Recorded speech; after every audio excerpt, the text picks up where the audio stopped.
Офис. Для многих из нас это второй дом, где мы проводим большую часть времени. В списке дел и срочных задач мы не замечаем, как производим в кучу мусора и не сортируя выбрасываем ценное вторсырье. В частности, это относится к макулатуре. В среднем в офисе человек производит от 3 до 8 кг макулатуры за месяц.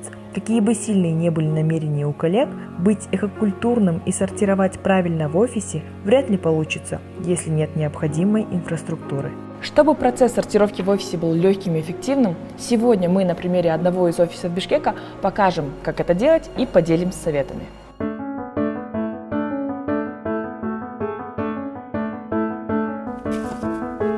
Начинайте с малого. Выберите один вид вторсырья, с которого вы начнете сортировать. Например, макулатура. Следующее – это сокращайте свои отходы. И основное – это экономьте и переиспользуйте. Определяем цветовую кодировку для каждого вторсырья и помечаем. Выбирайте правильное место, чтобы всем коллегам было удобно.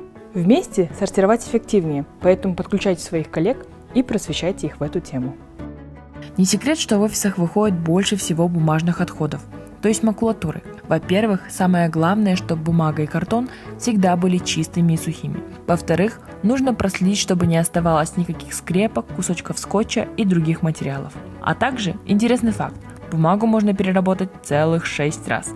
И по окончанию 6-го цикла, когда мы не можем уже получить новую бумагу, мы получаем туалетную бумагу. Также стоит отметить, что не все является бумагой, как это может показаться на первый взгляд. Например, это глянцевые листовки, упаковки, тетрапак, бумажные стаканчики из-под кофе, а также чеки. А что является бумагой или картоном, имеет маркировку 20, 21, 22 ПАП. Теперь перейдем к пластику.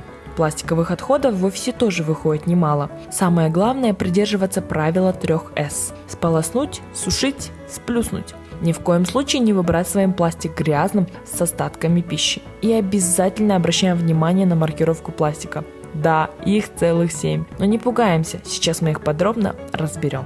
1, 2, 4, 5 отлично подходят для переработки, а вот 3, 6, 7 не подлежат. В каждой пластиковой упаковке есть сзади маркировка, поэтому уже в магазине обращаем на это внимание. Также черный пластик не подлежит переработке, так что сразу отказываемся от него. Вы знали, что стекло можно перерабатывать бесконечное количество раз, и при этом стекло не теряет своего изначального качества так же, как и железо.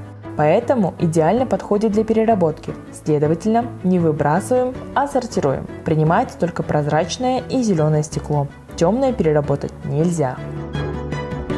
Что касательно металлических изделий. Давайте разберем. Металлические аэрозоли не подлежат переработке, а вот все остальное отлично подходит, поэтому не выбрасываем в общий мусор, а сортируем. Также в офисах собирается очень много электронных отходов. Они относятся к разряду опасных, поэтому выкидывать их в общий мусор категорически запрещено. Мы их собираем в специальные боксы, коробочки, а дальше отправляем на утилизацию в определенные комплексы.